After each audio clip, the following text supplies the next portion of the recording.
ओम नमो भगवते वासुदेवाय। स्वागत है आपका हमारे चैनल पर। आज के इस वीडियो में आप सुनेंगे वैशाख मास के महात्म के तीसरे अध्याय की कथा। इसके साथ ही आप सुनेंगे एक परम विष्णु भक्त की कथा। तो सभी प्रकार की व्रत कथाएं सुनने के लिए और वैशाख मास का महात्म सुनने के लिए आपको केवल हमारे चैनल को सब्सक्राइब करके बेल आइकन पर प्रेस करना है और आज की कथा अच्छी लगे तो लाइक करना है और शेयर करना है। तो चलिए वैशाख मास के तीसरे अध्याय की कथा सुनने से पहले आपको सुनाते हैं एक परम विष्णु भक्त की कथा। प्राचीन समय की बात है। रैवत मनवंतर में वेदमाली के नाम से एक ब्राह्मण रहते थे जो वेदों और वेदांगों के बहुत विद्वान थे। उनके मन में संपूर्ण प्राणियों के प्रति दया भरी हुई थी। वे सदा भगवान की पूजा में लगे रहते थे, परंतु आगे चलकर वे स्त्री, पुत्र और मित्रों के लिए धन इकट्ठा करने में संलग्न हो गए। जो वस्तु नहीं बेचनी चाहिए थी उसे भी वे बेचने लगे। उन्होंने रस का भी विक्रय किया। वे चांडाल आदि से भी दान ग्रहण करते थे। उन्होंने पैसा लेकर तपस्या और व्रतों को बेचना शुरू कर दिया। तीर्थ यात्रा भी वे दूसरों के लिए ही करते थे। यह सब उन्होंने अपनी स्त्री को संतुष्ट करने के लिए ही किया था। इसी तरह कुछ समय बीत जाने पर ब्राह्मण के दो जुड़वे पुत्र हुए, जिनका नाम यज्ञमाली और सुमाली रखा गया। वे दोनों बड़े सुंदर थे। उसके बाद पिता उन दोनों बालकों को बड़ा स्नेह और वात्सल्य से अनेक प्रकार के साधनों द्वारा पालन पोषण करने लगे। वेदमाली ने अनेक उपायों से यत्नपूर्वक धन इकट्ठा कर लिया था। एक दिन मेरे पास कितना धन है ऐसा जानने के लिए उन्होंने अपने धन को गिनना प्रारंभ कर दिया। उनका धन संख्या में बहुत ही अधिक था। इस प्रकार धन की स्वयं गणना करके वे हर्ष से फूले नहीं समाये। साथ ही उस धन की चिंता से उन्हें बड़ा विस्मय भी हुआ। वे सोचने लगे कि मैंने नीच पुरुषों से दान लेकर, ना बेचने योग्य वस्तुओं को बेचकर तथा तपस्या आदि को भी बेचकर यह धन पैदा किया है, किंतु मेरी अत्यंत तृष्णा अब भी शांत नहीं हुई। मैं तो समझता हूँ ये तृष्णा बहुत बड़ी कष्ट देने वाली है और समस्त कलेशों का कारण भी यही है। इसके कारण मनुष्य समस्त कामनाओं को प्राप्त कर भी ले तो भी दूसरी वस्तु की अभिलाषा करने लगता है। बुढ़ापे आने पर मनुष्य के बाल पक जाते हैं, दांत गल जाते हैं, आंख और कान भी जीर्ण हो जाते हैं, किंतु ये जो तृष्णा है वह हमेशा जवान रहती है। मेरी सारी इंद्रियां शिथिल हो रही हैं। बुढ़ापे ने मेरे बालों को भी नष्ट कर दिया है, किंतु तृष्णा जवान होकर और भी प्रबल हो रही है। जिसके मन में कष्टदायिनी तृष्णा मौजूद है वह विद्वान होने पर भी मूर्ख, परम शांत होने पर भी अत्यंत क्रोधी और बुद्धिमान होने पर भी अत्यंत मूढ़ बुद्धि हो जाता है। आशा मनुष्यों के लिए अजय शत्रु की भांति भयंकर है। अतः विद्वान पुरुष यदि हमेशा के लिए सुख चाहे तो आशा को त्याग दे। बल हो, तेज हो, विद्या हो, यश हो, सम्मान हो, नित्य वृद्धि हो रही हो और उत्तम कुल में जन्म हुआ हो, तो भी यदि मन में आशा एवं तृष्णा बनी हुई है तो वह बड़े वेग से इन सब पर पानी फेर देती है। मैंने बड़े कलेश से यह धन कमाया है। अब मेरा शरीर भी गल गया, अतः अब मैं उत्साह पूर्वक परलोक सुधारने का प्रयत्न करूंगा। ऐसा निश्चय करके वेदमाली धर्म के मार्ग पर चलने लगे। उन्होंने उसी क्षण सारे धन को 4 भागों में बांटा। अपने द्वारा पैदा किए हुए उस धन में से 2 भाग तो ब्राह्मण ने स्वयं रख लिए और शेष 2 भाग दोनों पुत्रों को दे दिए। उसके बाद अपने किए हुए पापों का नाश करने की इच्छा से उन्होंने जगह जगह पौंसले, पोखरे, बगीचे और बहुत से देव मंदिर बनवाए तथा गंगा जी के तट पर अन्न आदि का दान भी किया। इस प्रकार संपूर्ण धन का दान करके भगवान विष्णु के प्रति भक्ति भाव से युक्त होकर वे तपस्या के लिए नर नारायण के आश्रम बद्रीवन में गए। वहां उन्होंने एक अत्यंत रमणीय आश्रम देखा, जहां बहुत से ऋषि मुनि रहते थे। फल और फूलों से भरे हुए वृक्ष समूह उस आश्रम की शोभा बढ़ा रहे थे। शास्त्र चिंतन में तत्पर, भगवत सेवा परायण तथा परब्रह्म परमेश्वर की स्तुति में संलग्न अनेक वृद्ध महर्षि उस आश्रम की श्री वृद्धि कर रहे थे। वेदमाली ने वहां जाकर जानंती नाम वाले एक मुनि का दर्शन किया, जो शिष्यों से घिरे बैठे थे और उन्हें परब्रह्म तत्व का उपदेश दे रहे थे। वे मुनि महान तेज के पुंज से जान पड़ते थे। उनमें शम, दम आदि सभी गुण विराजमान थे। राग आदि दोषों का सर्वथा अभाव था। वे सूखे पत्ते खाकर रहा करते थे। वेदमाली ने मुनि को देखकर उन्हें प्रणाम किया। जानंती ने कंद, मूल और फल आदि सामग्रियों द्वारा नारायण बुद्धि से अतिथि वेदमाली का पूजन किया। अतिथि सत्कार हो जाने पर वेदमाली हाथ जोड़कर विनय से मस्तक झुकाकर वक्ताओं में श्रेष्ठ महर्षि से कहा, भगवन, मैं कृतकृत्य हो गया। आज मेरे सब पाप दूर हो गए। हे महाभाग, आप विद्वान हैं, अतः ज्ञान देकर मेरा उद्धार कीजिए।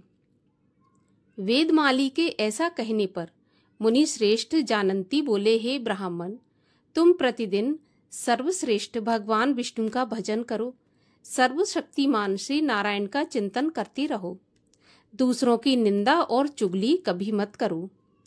हे महामते, सदा परोपकार में लगे रहो, भगवान विष्णु की पूजा में मन लगाओ और मूर्खों से मिलना जुलना छोड़ दो। काम, क्रोध, लोभ, मोह, मद और मात्सर्य छोड़कर लोक को अपने आत्मा के समान देखो, इससे तुम्हें शांति मिलेगी। ईर्षा, दोष दृष्टि तथा दूसरे की निंदा भूलकर भी मत करो। पाखंडपूर्ण आचार, अहंकार और क्रूरता का सर्वथा त्याग करो। सब प्राणियों पर दया तथा साधु पुरुषों की सेवा करते रहो। अपने किए हुए धर्मों को पूछने पर भी दूसरों पर प्रकट मत करो। दूसरों को अत्याचार करते देखो तो यदि शक्ति हो तो उन्हें रोको। असावधानी मत करो। अपने कुटुंब का विरोध न करते हुए सदा अतिथियों का सत्कार करो। पत्र, पुष्प, फल, दूर्वा और पल्लवों द्वारा निष्काम भाव से जगदीश्वर भगवान नारायण की पूजा करो। देवताओं, ऋषियों तथा पितरों का विधि पूर्वक तर्पण करो। हे विप्रवर, विधि पूर्वक अग्नि की सेवा भी करते रहो। देव मंदिर में प्रतिदिन झाड़ू लगाया करो और एकाग्र चित्त होकर उसकी लिपाई पुताई भी किया करो।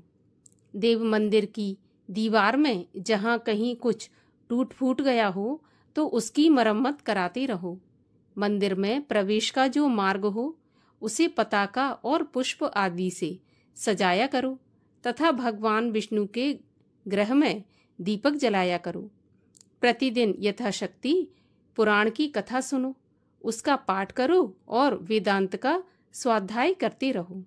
ऐसा करने पर तुम्हें परम उत्तम ज्ञान प्राप्त होगा। ज्ञान से समस्त पापों का निश्चय ही निवारण एवं मोक्ष हो जाता है। जानंती मुनि के इस प्रकार उपदेश देने पर परम बुद्धिमान वेदमाली उसी प्रकार ज्ञान के साधन में लगे रहे और अपने आप में ही परमात्मा भगवान अच्युतानंद विष्णु का दर्शन करके बहुत प्रसन्न हुए। और आइए अब सुनते हैं वैशाख मास के महात्म के तीसरे अध्याय की कथा। तीसरे अध्याय में शय्यादान, कपूर, चंदन, फल आदि दान का महत्व बताया गया है। नारद जी बोले, हे राजन, जो मनुष्य वैशाख मास में श्रेष्ठ ब्राह्मण को तथा धूप से थके हुए ब्राह्मण को सुंदर श्रम नाशक पलंग अर्थात शैया दान करे व उस पर सुलाकर ठंडी ठंडी हवा करे तो संपूर्ण धर्मों के साधन से उसका शरीर निरोगी कुंदन जैसा हो जाता है। सब प्रकार के ताप शांत हो जाते हैं और उस मनुष्य को उस अखंड पद की प्राप्ति होती है जो योगियों को भी दुर्लभ है।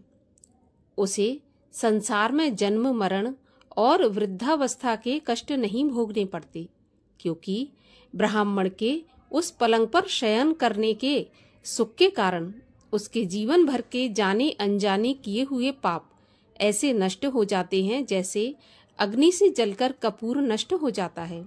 अतः मनुष्य को इसी जन्म में सब सुख भोगने को मिल जाते हैं। कुल की वृद्धि होती है तथा आयु बड़ी होती है, निरोगता, यश और धैर्य मिलता है। उस धर्मात्मा के कुल में 100 पीढ़ी तक कोई अधर्मी नहीं होता। जो वेद पाठी ब्राह्मण को तकिया देता है उसके सब पाप नष्ट हो जाते हैं। अंत में ब्रह्म पद प्राप्त होता है। इसके बिना दिए हुए मनुष्य सुखपूर्वक निद्रा नहीं कर सकता।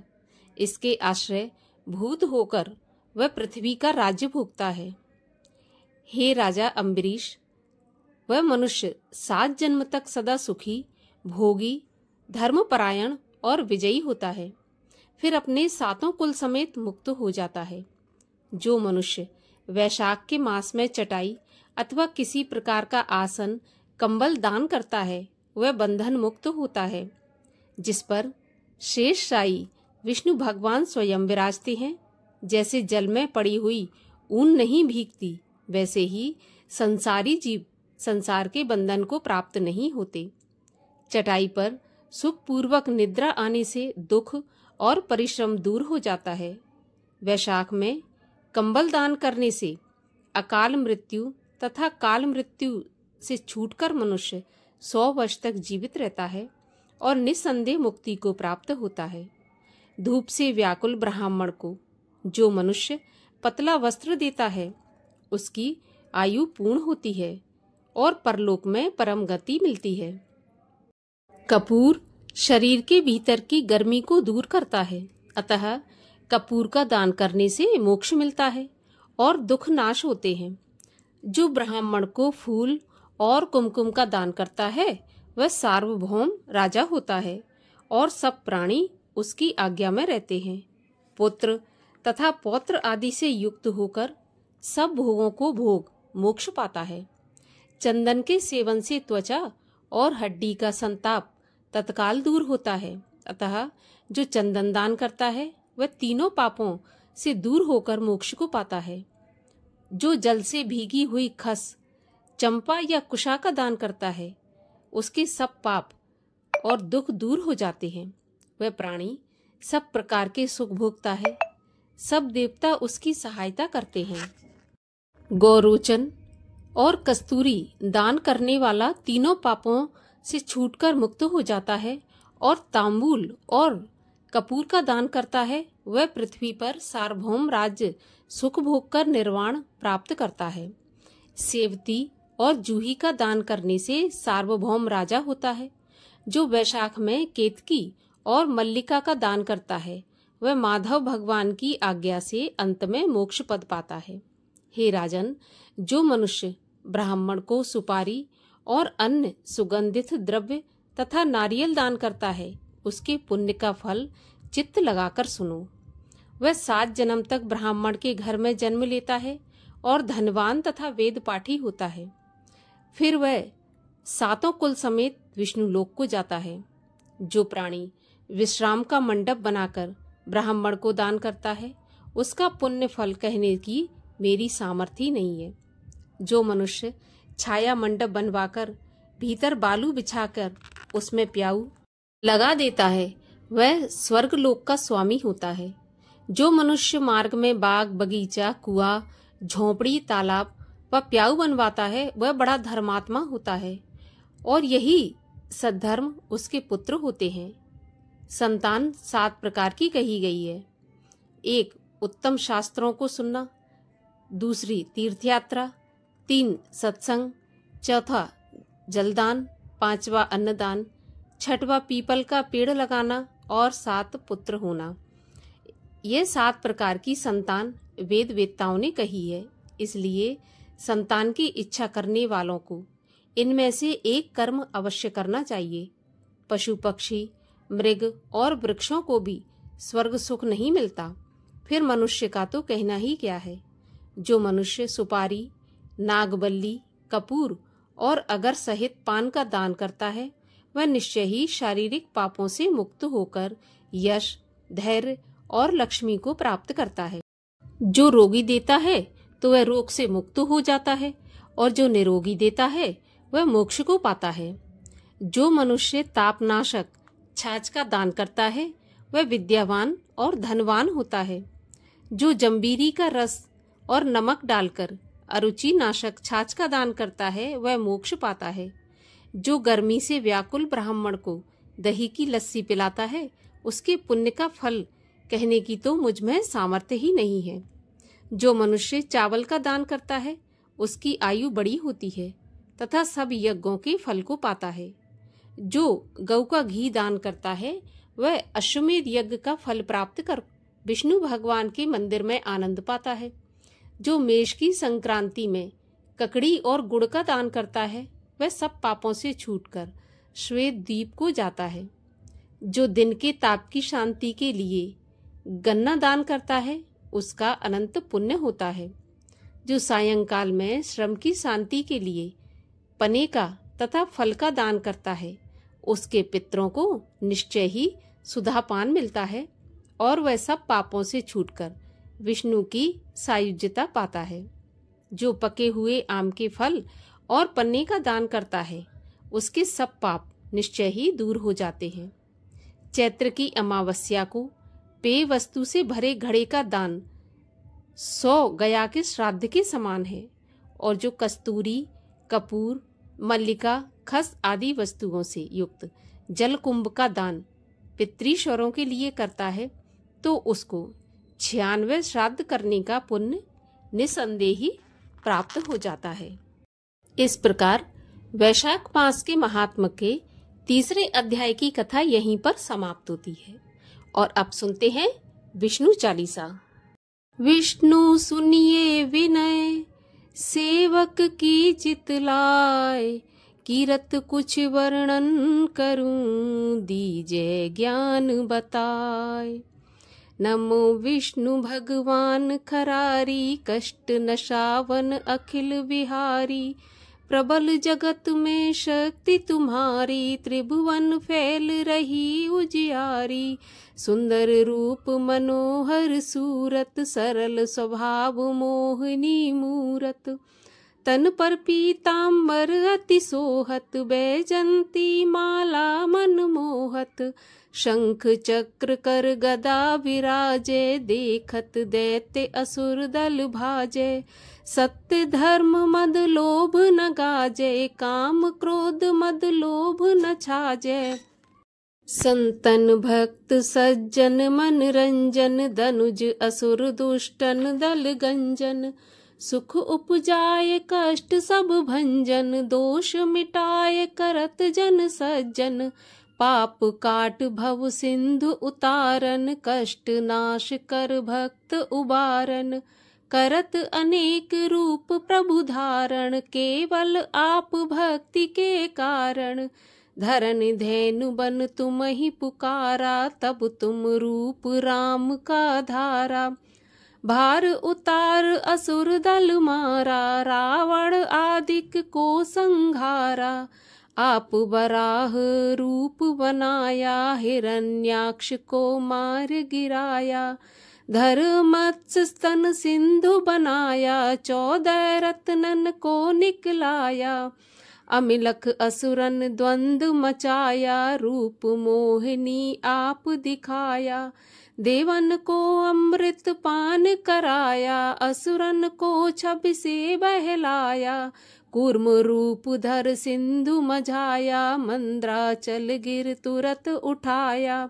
शंकर का तुम फंद छुड़ाया, भस्मासुर को रूप दिखाया। वेदन को जब असुर डुबाया, कर प्रबंध उनको ढूंढवाया। मोहित बन कर खल ही नचाया, उसही कर से भस्म कराया। असुर जलंधर अति बलदाई, शंकर से उनकी न लड़ाई। हार पार शिव सकल बनाई, कीन सती से छल खल जाई। सुमिरन कीन तुम्हें शिव रानी, बतलाई सब विपत कहानी। तब तुम बने मुनीश्वर ज्ञानी, वृंदा की सब सुरत भुलानी। देखत तीन दनुज शैतानी, वृंदा आए तुम्हें लपटानी। हो स्पर्श धर्म क्षतिमानी, हना असुर उर शिव शैतानी। तुमने ध्रुव प्रहलाद उबारे, हिरणाकुश आदिक खल मारे। गणिका और अजामिल तारे, बहुत भक्त भव सिंधु उतारे। हरहु सकल संताप हमारे, कृपा करहु हरि सिरजनहारे। देखहु मैं निज दर्श तुम्हारे, दीन बंधु भक्तन हितकारे। चहत आपका सेवक दर्शन, करहु दया अपनी मधुसूदन। जानू नहीं योग जप पूजन, होई यज्ञ स्तुति अनुमोदन। शील दया संतोष सुलक्षण, विदित नहीं व्रत बोध विलक्षण। करहूँ आपका किस विध पूजन, कुमति बिलोक होत दुख भीषण। करहूँ प्रणाम कौन विधि सुमिरन, कौन भांति में करहूँ समर्पण। सुरमुनि करत सदा सेवकाई, हर्षित रहत परम गति पाई। दीन दुखिन पर सदा सहाई, जिन जन जान लेव अपनाई। पाप दोष संताप नशाओ, भव बंधन से मुक्त कराओ। सुत संपत दे सुख उपजाओ, निज चरणन का दास बनाओ। निगम सदा ये विनय सुनावे, पढ़े सुने सो जन सुख पावे। प्रणत पाल अशरण शरण, करुणा सिंधु ब्रजेश। चालीसा के संग मोहे अपनावहु प्राणेश। बोलिए भगवान श्री हरि विष्णु की जय।